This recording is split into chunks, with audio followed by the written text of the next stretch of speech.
Govinda Gopala. Hello my dear friends, आप लोगों का बहुत बहुत स्वागत है फिर से हमारे बालाजी इंडियन कोडर्स में।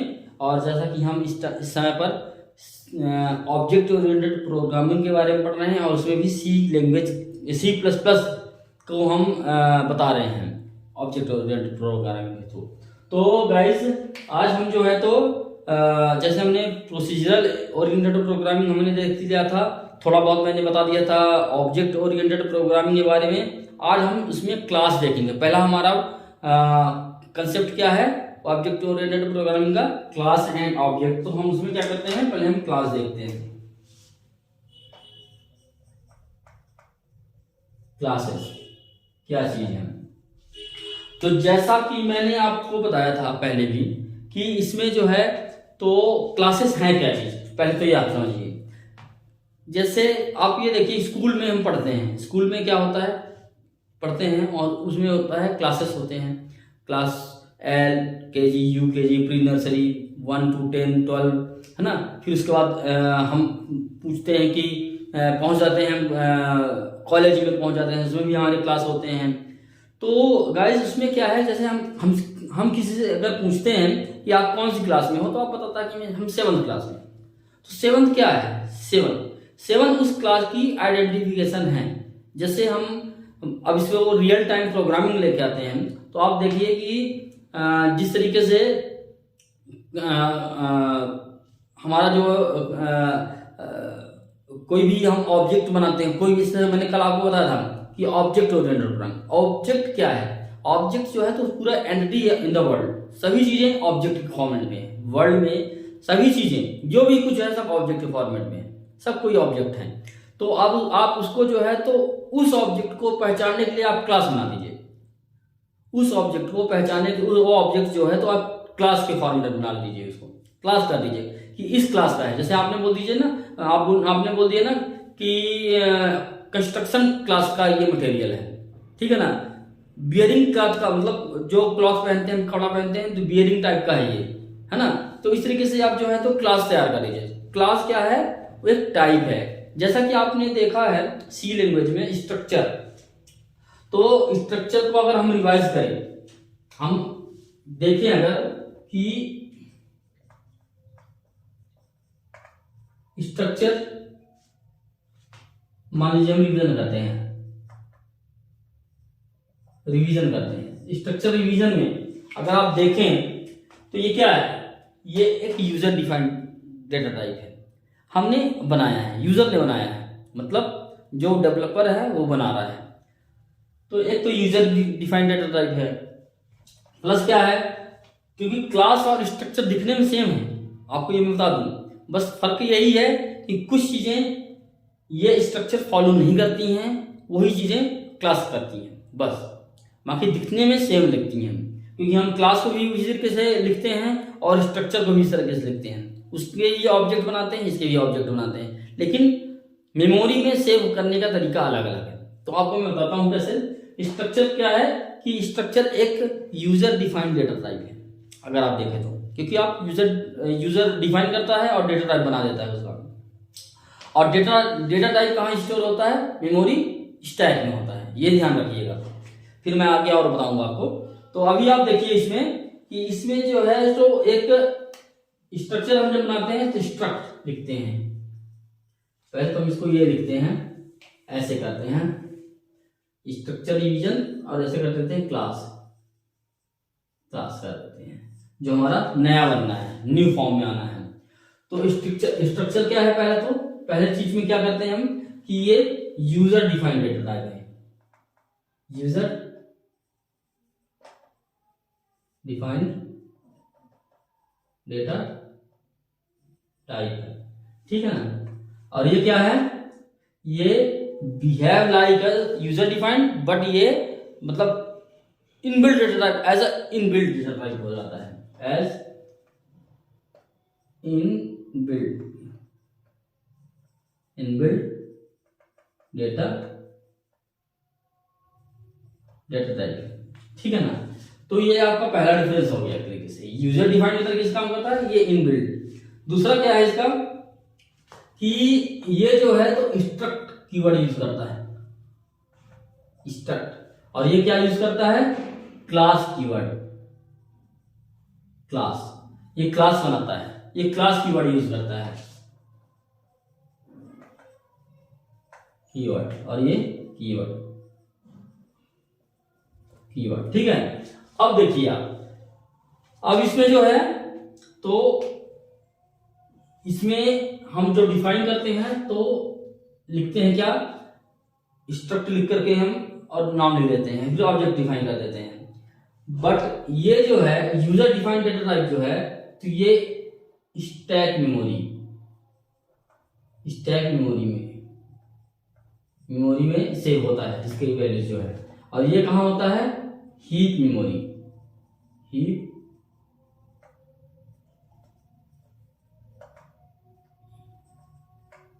मेमोरी, ठीक है। तो स्टैक मेमोरी में और हीप मेमोरी में ये सेव होते हैं ज्यादा। ये स्टैक मेमोरी क्या होती है, इसमें हम इस एड्रेस में आए और यहाँ पे वैल्यू डाल दिया हमने 10, ठीक है, स्टोर हो गया। लेकिन इसमें क्या होता है, इसमें हम मेमोरी में आए, मेमोरी बना दिया हमने 100 का, और उस 100 की मेमोरी में जो है 10 डाला हमने, तो हम यहाँ पे मेमोरी क्रिएट करते हैं। हम जब इसकी ऑब्जेक्ट बनाएंगे तो ये मेमोरी में जगह लेगी, हीप मेमोरी में दोनों लेंगी, लेकिन ये स्टैक मेमोरी ऊपर ही रहेगा, और ये हीप पे जाके एड्रेस आके स्टोर करता है। ये जो ऑब्जेक्ट हम बनाएंगे उसमें एड्रेस स्टोर करेगा जाकर। तो इन दोनों में ये फर्क है। प्लस स्ट्रक्चर के कुछ लिमिटेशन है। स्ट्रक्चर की लिमिटेशन क्या है, वैल्यू विल बी, जो सेव होगा वो इसमें होगा, स्टैक में होगा, वैल्यू जो है तो स्टैक में सेव होगा। प्लस इसी को हम इम्प्रूव करके, जब 1980 में बेल लैबोरेटरीज में बनाया था उन्होंने, तो उसको इसी को इम्प्रूव करके सी विथ क्लासेस,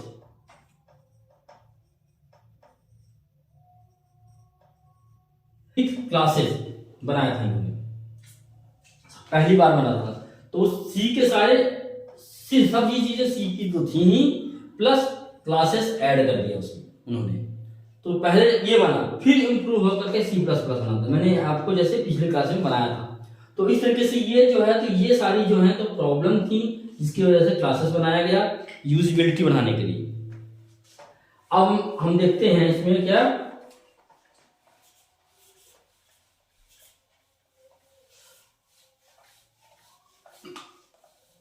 हमने सी के स्ट्रक्चर का हमने कमियां देख ली, ठीक है ना। अब क्लासेस की जो अच्छाइयां हैं वो देखते हैं क्या होती हैं, ठीक है। तो अब हम देखते हैं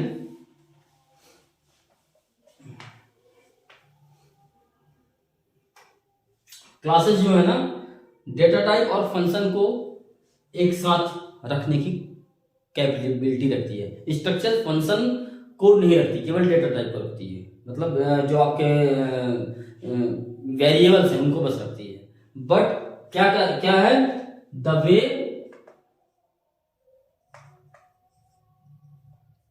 टू कंस्ट्रक्ट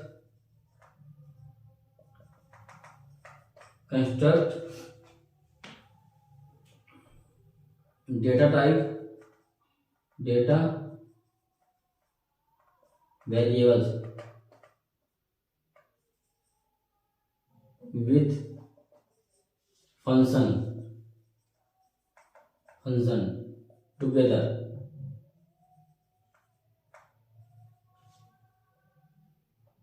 ठीक है ना। फंक्शन और डेटा टाइप को एक साथ रख सकता है, इसके मेंबर हम बना सकते हैं। प्लस इसकी एक्सेसिबिलिटी हम दे सकते हैं कि कौन इसको यूज करे कौन ना यूज करे, इस तरीके से। इसमें हम डेटा हाइडिंग कर सकते हैं।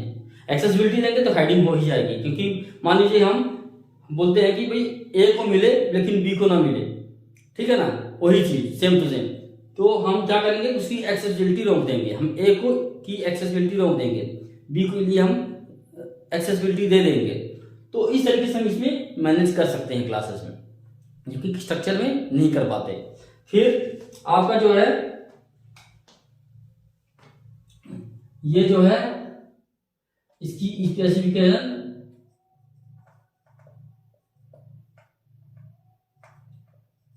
स्पेसिफिकेशन इन 2 पार्ट्स। पहला क्या होता है? Declaration,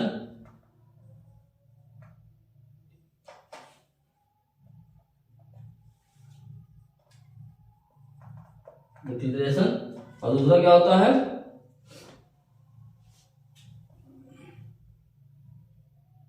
of class. दूसरा क्या है? Function definition.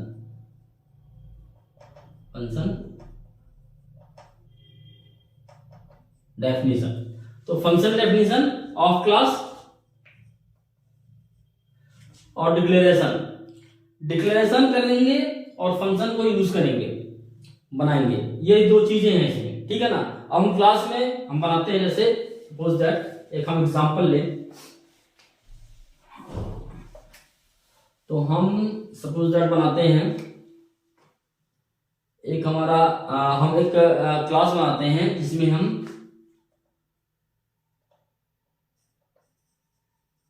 क्लास, ठीक है ना, ये हमने बनाया। अब हम इसमें देखें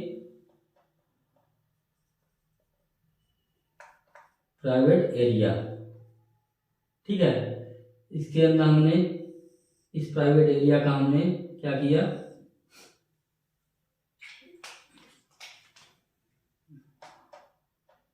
प्राइवेट एरिया में हमने क्या डाल दिया, डाटा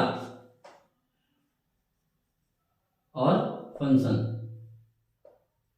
डाटा मीन्स आप ये मान चलो मेंबर्स हैं दोनों, ठीक है ना, फंक्शन बना दिया, ठीक है ना। अब पब्लिक एरिया,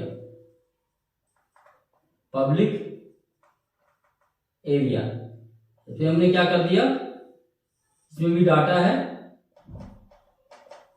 और फंक्शन है। अब क्या है फर्क दोनों में, जैसे कि नाम से पता चल रहा है, ठीक है ना, नाम से पता चल रहा है कि ये पब्लिक एरिया है, ये एंट्री पॉइंट है, सपोज दैट एंट्री पॉइंट, ठीक है ना, ये एंट्री पॉइंट है। अब पब्लिक को एक्सेस कर सकते हैं, प्राइवेट को कोई नहीं पा सकता क्योंकि प्राइवेट है, जैसे कि नाम से ही पता चल रहा है प्राइवेट एरिया, वो प्राइवेट है। लेकिन पब्लिक को बाहर से एक्सेस किया जा सकता है। प्राइवेट को कौन एक्सेस करेगा? प्राइवेट को पब्लिक वाला ये जो बनाया है हमने एरिया, ये एक्सेस करेगा। तो एंट्री क्या, यहां से ये जो है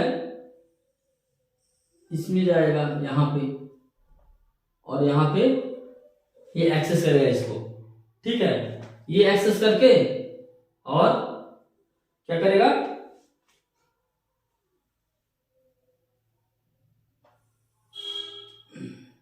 ऐसा किया,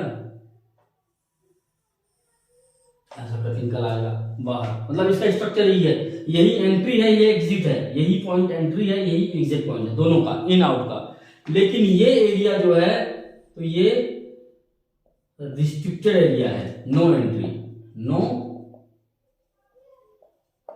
ये बताने की कोशिश कर रहा हूं मैं कि ये चीज जो है आपकी नो एंट्री एरिया है। आप मतलब इसमें डाटा हाइडिंग यही कहलाती है कि आपने डेटा को हाइड कर दिया, आप यहाँ पे हाइड कर दिया, आप यहाँ पे अलाउ किए हैं, तो यहाँ से आप इसको नहीं देख सकते। इसको यूज कर सकते हैं लेकिन देख नहीं सकते आप। ये वाला पर्सन जो है, मान लो एक पर्सन यहाँ पे आया, यहाँ से एंट्री किया, तो ये यहाँ की चीजें देख लेगा, इस चीजों को देख लेगा। लेकिन यहाँ की डेफिनेशन जो है, इसमें जो लिखा हुआ है डेफिनेशन, जो यहाँ पे लिखा हुआ है, वो ये पर्सन यहाँ पे एक्सेस नहीं कर पाएगा, क्योंकि प्रोग्राम कर लेगा लेकिन ये बंदा नहीं देख सकता है। इसको हम हाइड कर दिए, ये डेटा सिक्योरिटी हो गया एक तरीके से। तो ये स्ट्रक्चर है सी के लिए क्लासेस में, कि ये क्लासेस कैसे से काम कर रहे हैं, किस तरीके से काम करते हैं। इसमें अगर हम प्रोग्राम बनाएं तो प्रोग्राम भी बनाते हैं ना, तो इसी तरीके से बनाते हैं, प्राइवेट एरिया पब्लिक एरिया करके, और हम प्रोग्राम बना सकते हैं एक ही क्लास के अंदर। तो हम केवल जैसे इसके अंदर मान लो कि हमने यूज किया है एक्स, तो हम इस एक्स को यहाँ पे यूज कर सकते हैं, पब्लिक प्राइवेट है यहाँ पे, लेकिन बाहर इस एक्स को नहीं ले सकते, यहाँ पे एक्स को नहीं एक्सेस कर सकते हैं। तो ये इसका मेन फीचर है कि ये सिक्योर्ड होता है। इसमें हम एक्सेसिबिलिटीज प्रोवाइड कर सकते हैं, सिक्योरिटी दे सकते हैं हम। अब जो है हमें क्या करना है, एक क्लास का प्रोग्राम में निकालें कैसे क्लास दिख रहा है और कैसे काम कर रहे होते हैं, ठीक है ना।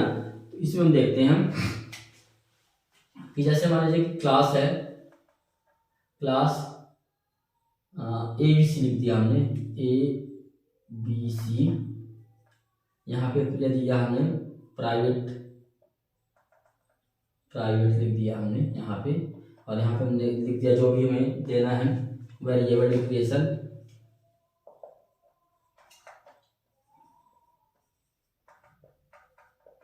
डिक्लेरेशन फंक्शन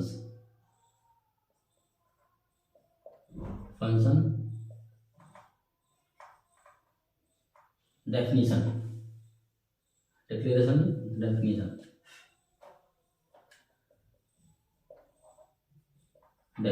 ठीक है ना। अभी आपके दो हो गए। अब यहाँ पे आपने लिख दिया पब्लिक, और ये इस तरीके से ये कोलन लगा करके हम ये दिखाते हैं कि इसमें इसके अंदर आ रहा है, मतलब ये जो प्राइवेट है, प्राइवेट के अंदर ये दोनों आ गए, और पब्लिक के अंदर ये दोनों।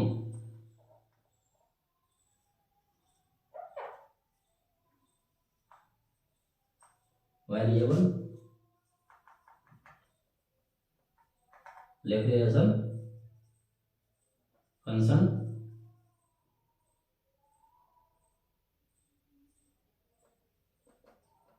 डेफिनेशन, इस तरीके से ये इसका एक स्ट्रक्चर है। सी में हम जो सी क्लास बनाते हैं उसका एक फॉर्मेट है ये, इस तरीके से हम करते हैं। बाय द वे एक चीज और बता दूं मैं, अगर आप प्राइवेट नहीं भी लिखते हैं ना, बाय डिफॉल्ट अपने में ये प्राइवेट होता है। अगर हमने नहीं लिखा है प्राइवेट, वो था प्राइवेट, अपने आप में ये प्राइवेट डिफॉल्ट बिहेवियर प्राइवेट है। क्लास के अंदर जो भी डेफिनेशन और फंक्शन लिखेंगे, अगर पब्लिक नहीं लिखते हैं तो बाय डिफॉल्ट ये प्राइवेट है, ये ध्यान रखिएगा। तो अगर आप प्राइवेट लिख देंगे तो ज्यादा अच्छा रहेगा, लोगों को समझ में आ जाएगा कि प्राइवेट एरिया में है, और नहीं लिखते हैं तो भी प्राइवेट में ही कराएगा, कहीं बाहर एक्सेस नहीं किया जा सकता। जबकि इसको हम एक्सेस कर सकते हैं। अगर मान लीजिए कि यहां पे मैंने ऑब्जेक्ट बनाया ABC का, तो वो ऑब्जेक्ट जैसे मान लो ABC बना दिया हमने, तो ये यहां पे हम इसको ABC डॉट, इस वेरिएबल को हम पा सकते हैं, लेकिन इसको नहीं पा सकते हैं, इसको नहीं एक्सेस कर सकते हैं, ये ध्यान रखिएगा। इस वेरिएबल को कहां से एक्सेस कर लेंगे, इसको यहाँ पे, लेकिन इसको नहीं एक्सेस कर सकेंगे, ये एक्सेस नहीं होगा, यहाँ पे ये एक्सेस हो जाएगा, इस तरीके से है। तो ये सी लैंग्वेज में जो क्लास है वो लिखने का तरीका है। दूसरे लैंग्वेज में क्लास लिखने का थोड़ी तरीका अलग होता है, और दूसरी लैंग्वेज में और भी अलग होता है। इसमें एक चीज और होता है, नेम स्पेसेस। नेम स्पेसेस क्या होते हैं? क्लास के ऊपर का काम है ये। जैसे मान लीजिए नेम स्पेस क्या है,